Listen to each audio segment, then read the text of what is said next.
रूस ने भले ही यूक्रेन पर आज हमला नहीं किया, लेकिन अब रूस हमला नहीं करेगा, न तो कोई ये मानने को तैयार है और न रूस इस बात से इनकार कर रहा है। लेकिन आखिर वो क्या वजह है कि रूस ने यूक्रेन को अपना दुश्मन मान लिया है?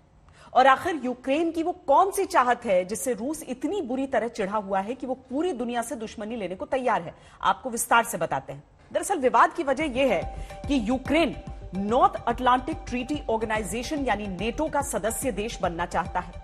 रूस नहीं चाहता कि उसका पड़ोसी देश नेटो का सदस्य बने। लेकिन क्यों, यह समझने से पहले नेटो के बारे में कुछ बातें समझ लीजिए।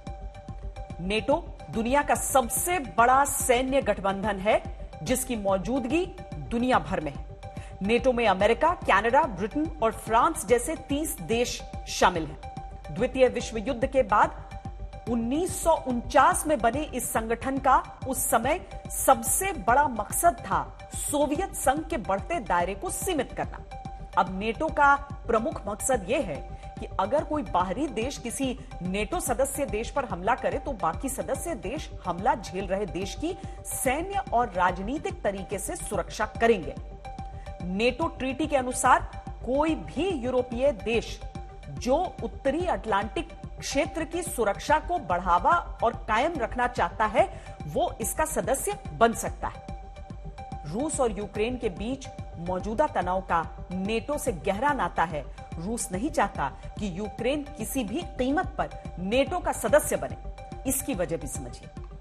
रूस के कुछ पड़ोसी देश पहले ही नेटो में शामिल हो चुके हैं। इसमें एस्टोनिया और लात्विया जैसे देश हैं जो पहले सोवियत संघ का हिस्सा थे। अब अगर यूक्रेन भी नेटो का हिस्सा बन गया तो रूस हर तरफ से अपने दुश्मन देशों से घिर जाएगा और अमेरिका जैसे देश उस पर हावी हो जाएंगे। यहां नोट करने वाली बात यह भी है कि यूक्रेन की करीब 2300 किलोमीटर लंबी सीमा सीधे रूस से लगती है। आसान भाषा में कहें तो अगर यूक्रेन नेटो का सदस्य बन जाता है और रूस भविष्य में उस पर हमला करता है तो समझौते के तहत नेटो के सभी 30 सदस्य देश इसे अपने खिलाफ हमला मानेंगे। जाहिर है स्थिति में रूस के खिलाफ नेटो देश एकजुट होकर यूक्रेन की सैन्य सहायता भी करेंगे और नेटो देश होने के नाते सदस्य देशों की सेनाएं भी यूक्रेन में तैनात होंगी।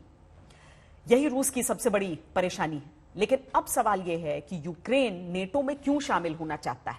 इसके लिए यूक्रेन के इतिहास को समझने 1917 में रूसी क्रांति के बाद रूसी साम्राज्य बिखर गया। यूक्रेन ने खुद को एक स्वतंत्र देश घोषित कर दिया।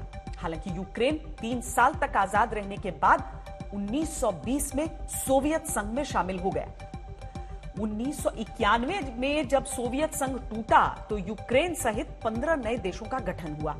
सही मायनों में यूक्रेन को साल 1991 में आजादी मिली। 2014 में रूस ने यूक्रेन में एक महत्वपूर्ण बंदरगाह क्षेत्र क्रीमिया पर कब्जा कर लिया और तब से संघर्ष कभी खत्म ही नहीं हुआ।